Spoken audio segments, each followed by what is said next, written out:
Olá, pessoal, tudo bem? O vídeo de hoje vai dar origem a uma minissérie de vídeos aqui no canal sobre testes de confiabilidade. Então, o primeiro teste que a gente vai falar, que é o tema de hoje, é o teste de capa, mais especificamente o capa de Cohen. Porque existe um outro capa que vai ficar para outro vídeo, mas hoje a gente vai falar do capa de Cohen. Essa aula está estruturada da seguinte forma: antes da gente ir para a parte de SPSS, mão na massa, eu deixei para a gente fazer uma discussão teórica, para a gente discutir o que afinal é confiabilidade, o que é concordância, qual a diferença entre concordância e confiabilidade, e também para a gente já falar um pouquinho sobre literatura disponível nessa área. Então, eu vou dar dica de alguns artigos que eu gosto e que você pode usar e citar.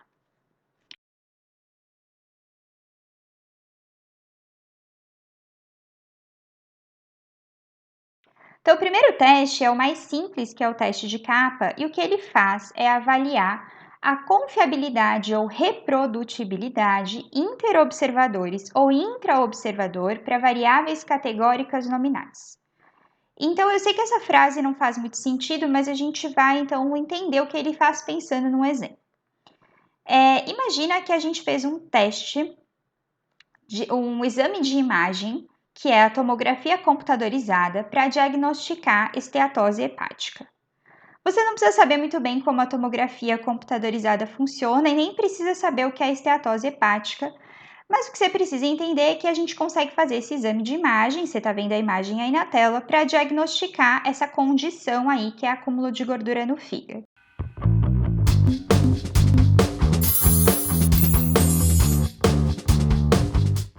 Por exemplo, eu não sou, nem sei se tem esteatose mesmo nessa imagem.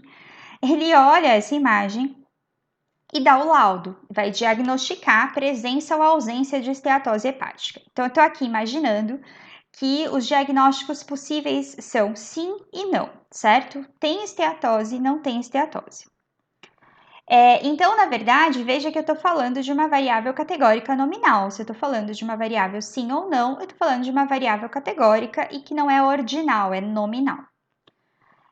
O que a gente espera quando a gente tem esses exames sendo avaliados? A gente espera que profissionais diferentes que avaliem o mesmo exame cheguem ao mesmo diagnóstico, certo? Então, se eu der essa mesma imagem para 3, 4 profissionais da área, todos eles cheguem ao mesmo diagnóstico, presença de esteatose hepática ou ausência de esteatose, mas que eles concordem, certo?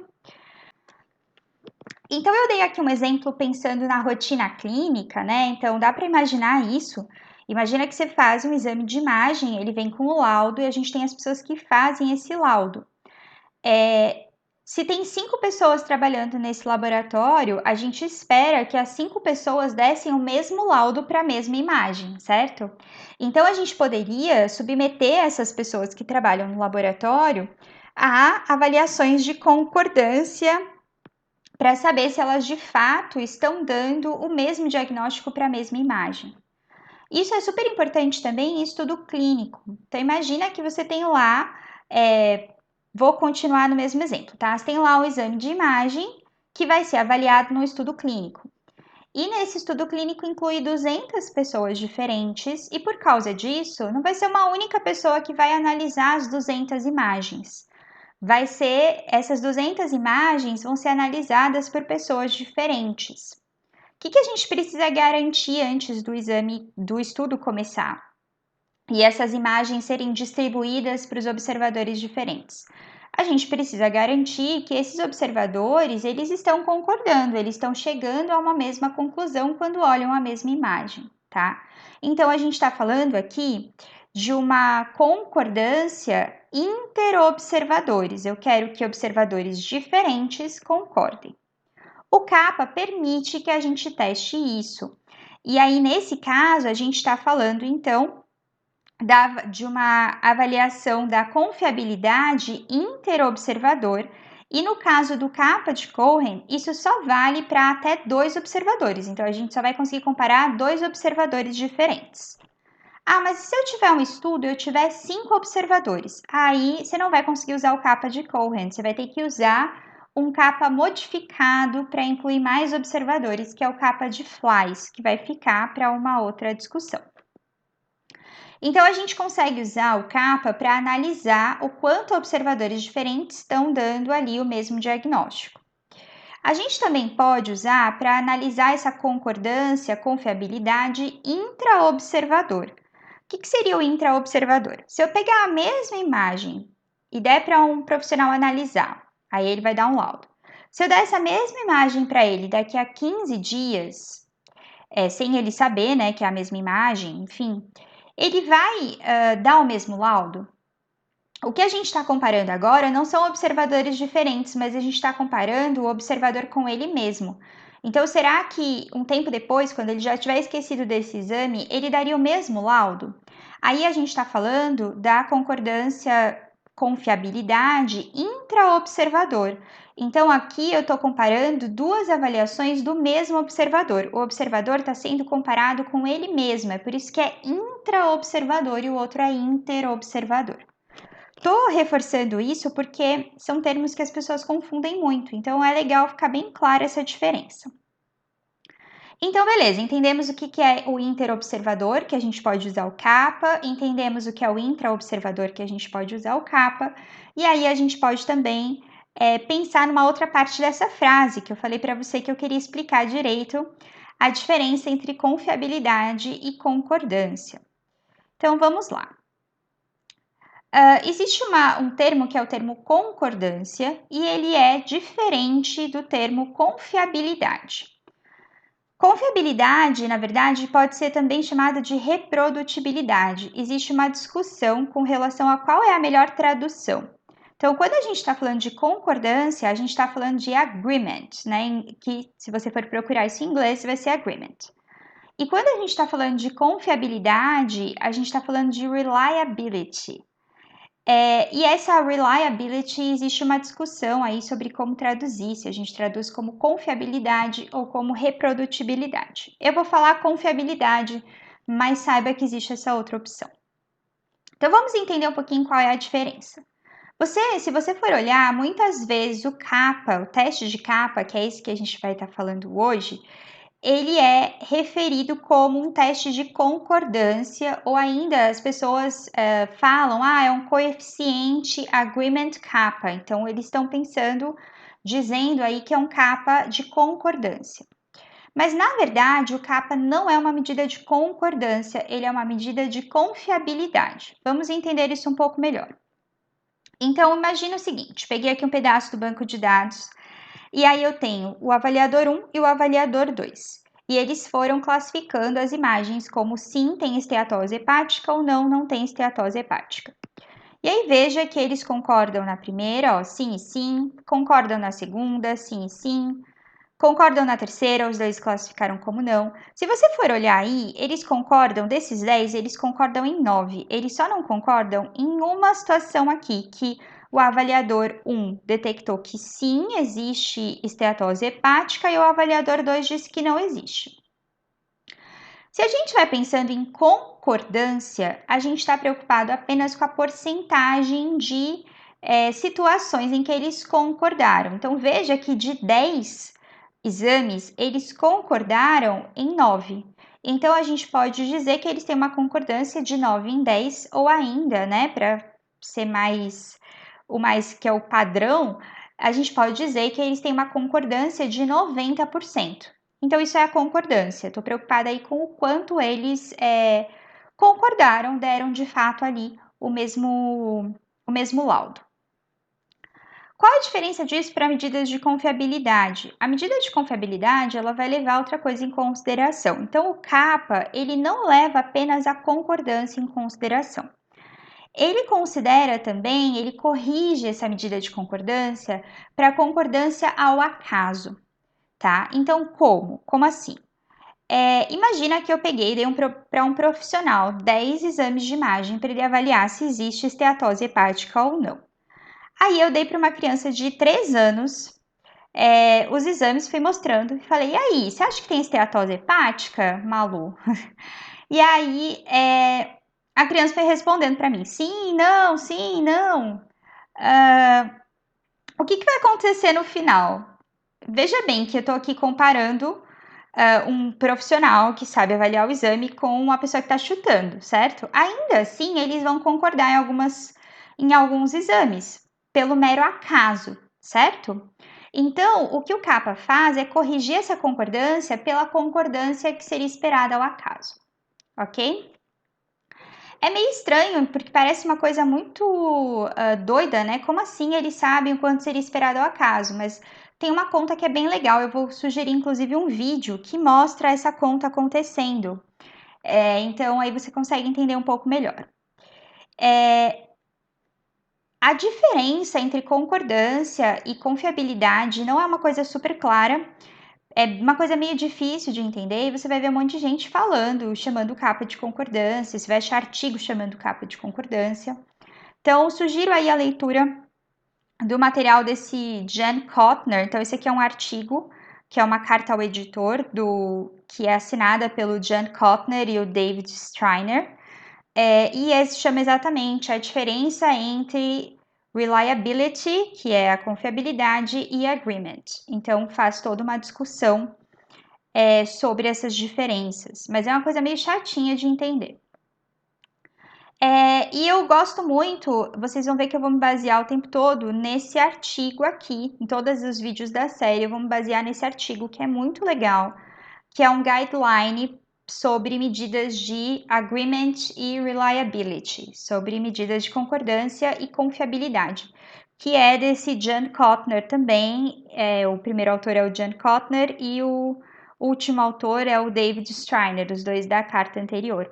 E aí esse artigo tem umas tabelas muito legais, essa aqui é a tabela que eu amo e consulto sempre, para ajudar a escolher qual é a medida de reliability, de confiabilidade, dependendo do tipo de variável. Então, quando a gente está trabalhando com variáveis nominais, a gente usa o kappa. Quando está trabalhando com variáveis ordinais, a gente pode usar o kappa ponderado. Quando está trabalhando com variáveis contínuas, a gente usa o coeficiente de correlação intraclasse.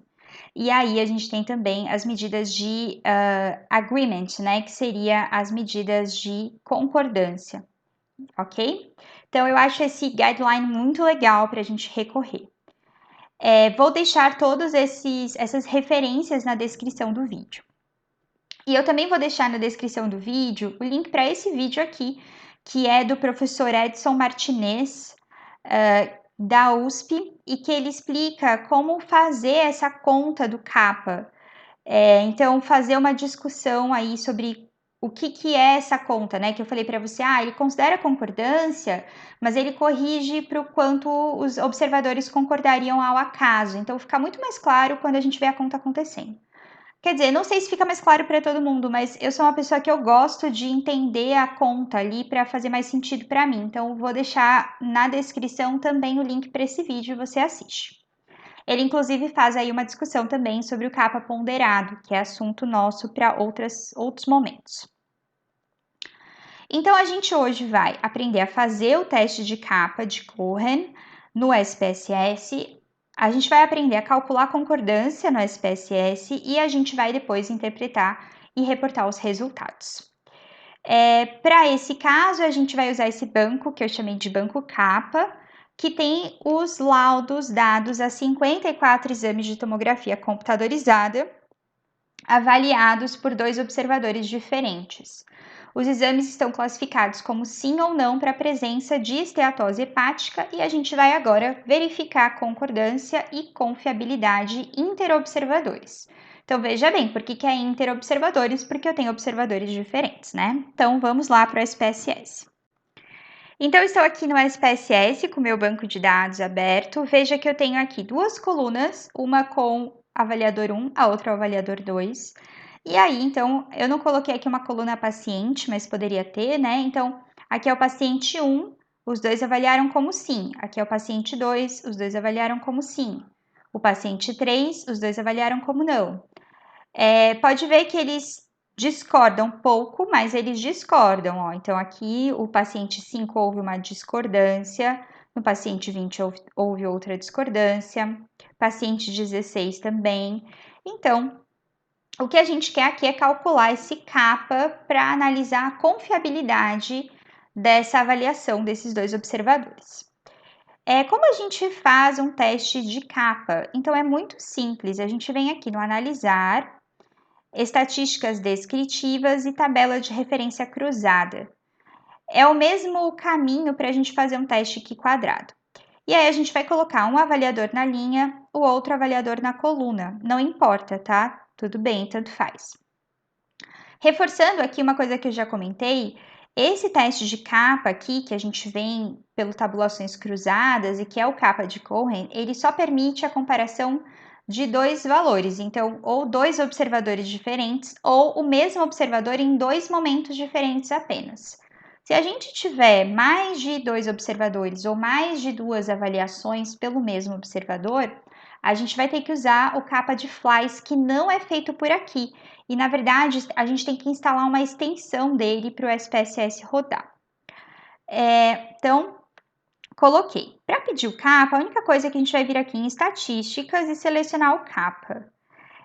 Eu sou às vezes zoada, já fui zoada porque eu reclamo muito da tradução do SPSS, mas assim, é que, meu Deus do céu, né? Isso aqui que tá escrito kappa com C é o kappa do KAPPA, que na verdade é o nome da letra grega, né? Eu não sei quem traduziu isso, meu Deus do céu.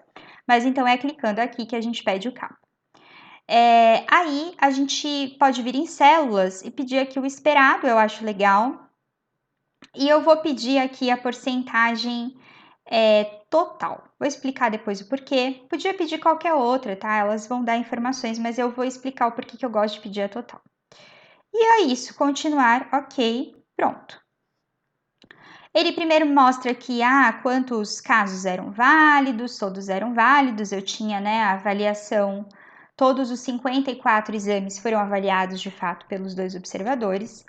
Aí a gente tem essa tabela aqui, que é a tabela de referência cruzada, que é super legal, e essa aqui que é a que vai nos dar de fato o valor de kappa. Então vamos lá.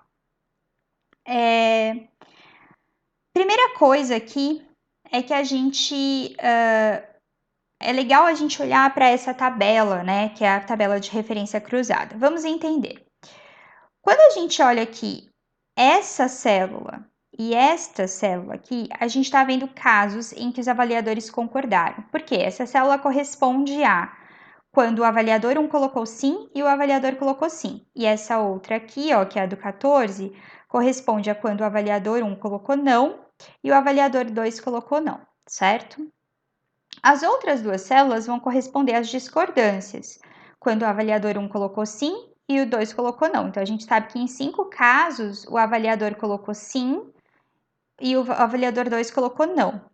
E essa outra aqui é quando o avaliador 1 colocou não e o avaliador 2 colocou sim. Então, a gente tem 3 casos, certo?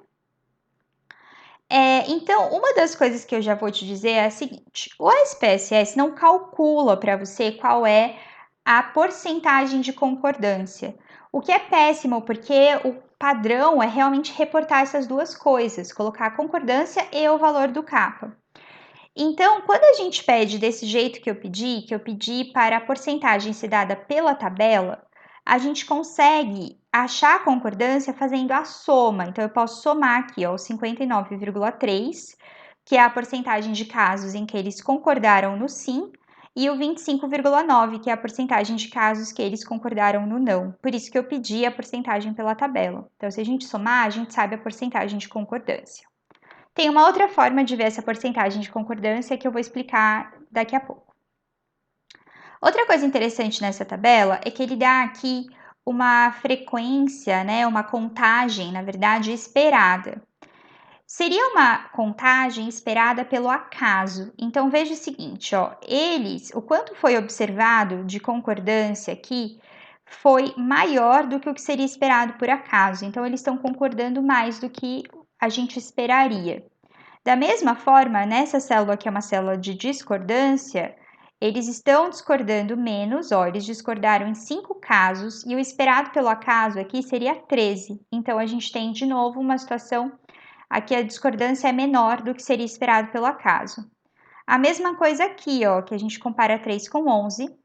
E aqui, que é uma outra célula de concordância, a gente vê que eles concordaram em 14 e o esperado ao acaso seria 6, então eles estão concordando mais, ok? Então a gente consegue fazer essa avaliação dessa forma. Ok, então essa aqui é mais uma tabela descritiva para a gente entender o que está acontecendo, em quantos casos eles concordaram, em quantos casos eles discordaram. O valor do kappa realmente está aqui nessa última tabela, que é essa de medidas simétricas. Veja que o próprio SPSS chama o kappa de agreement, tá? E aí, então, a gente tem aqui um valor de kappa de 0,667 e eu tenho aqui até um valor de P para esse kappa. Uma coisa que a gente precisa entender é que o kappa é um valor que varia de 0 a 1, sendo que quanto mais próximo de 1, maior a confiabilidade entre os observadores, né?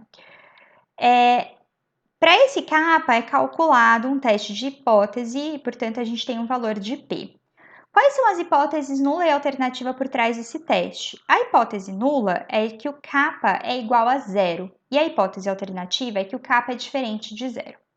Então, o que a gente espera que aconteça? A gente espera que, caso os observadores estejam de fato concordando, né, seja confiável essa medida, a gente espera que o valor de P seja menor que 5%, porque aí a gente vai rejeitar a hipótese nula e vai considerar que o kappa é de fato diferente de zero. O zero seria um total não concordar. Só que tem um detalhe. Não necessariamente um kappa diferente de zero indica uma concordância boa. Então, a gente pode ter um kappa diferente de zero, mas um kappa de 0,2. Esse kappa de 0,2 não indica uma alta confiabilidade, certo? Então, na verdade, a gente avalia esse valor de kappa com base em sugestões de como avaliá-lo, de classificação. Então, eu vou mostrar para vocês duas. Essa aqui é a classificação mais famosa, que é a do Lenz e Koch, de 77. Também a referência vai estar na descrição. E aí, ele diz que de 0 a 0,2 é uma concordância pobre, fraca. De 0,21 a 0,40 ainda assim é baixa, certo? De 0,41 a 0,60 é moderada. De 61 a 80 é substantial, é razoável, é considerável, substancial. E de 0,81 a 1 ela é perfeita. Então, na verdade, o padrão na literatura é a gente considerar kappas bons quando eles estão acima de 0,6, que já cai aqui no que o Lenz e Koch classificam como substancial ou perfeito. Essa é a única classificação disponível? Não. E outra coisa também, não necessariamente a gente devia ter esse padrão, tão padrão de usar a mesma classificação sempre para todas as áreas, mas o comum é as pessoas se basearem nessas classificações. Outra classificação, aí eu tirei desse artigo da McHugh de 2012, então fala que de 0 a 0,2 a gente considera que não tem concordância, tá? De 0,21 a 0,39 é mínima, de 0,40 a 0,49 é fraca, de 0,60 a 0,79 é moderada, de 0,80 a 0,90 é forte e acima de 90 é almost perfect, quase perfeito. Então, essas são sugestões. O nosso, ele deu 0,67, né? Então, ele é considerado aqui substantial, seria uma concordância forte aqui, de acordo com Lenz e Koch, ou aqui moderada, de acordo com a McHugh. O importante é você usar a referência, né? Então, olha, estou considerando que a concordância, a confiabilidade medida pelo kappa foi adequada, porque, de acordo com o fulano de tal, essa é uma classificação, esse kappa é considerado forte, tá? Então, é importante a gente saber justificar a nossa interpretação. Ok? Então, vamos voltar lá no SPSS. Então, no nosso caso aqui, com kappa de 0,667, a gente vai considerar que a gente tem uma confiabilidade forte ou moderada, né? Dependendo de qual for a classificação. Vou dizer forte porque eu vou me basear no Lenz e Koch, tá? e de fato isso é diferente de zero, tá? Essa informação do valor absoluto do kappa e o valor do P, elas têm que ser analisadas em conjunto. Por quê? Pode ser que a gente tenha aqui um valor de P menor que 5%, então rejeitamos a hipótese nula, e a gente tem aqui um kappa de 0,150. Então veja que apesar do valor ser estatisticamente diferente de zero, ele ainda é muito baixo. A gente não vai dizer que eu tenho uma confiabilidade alta. Inclusive, de acordo com algumas classificações, isso é uma confiabilidade nula, né, entre 0 e 0,2.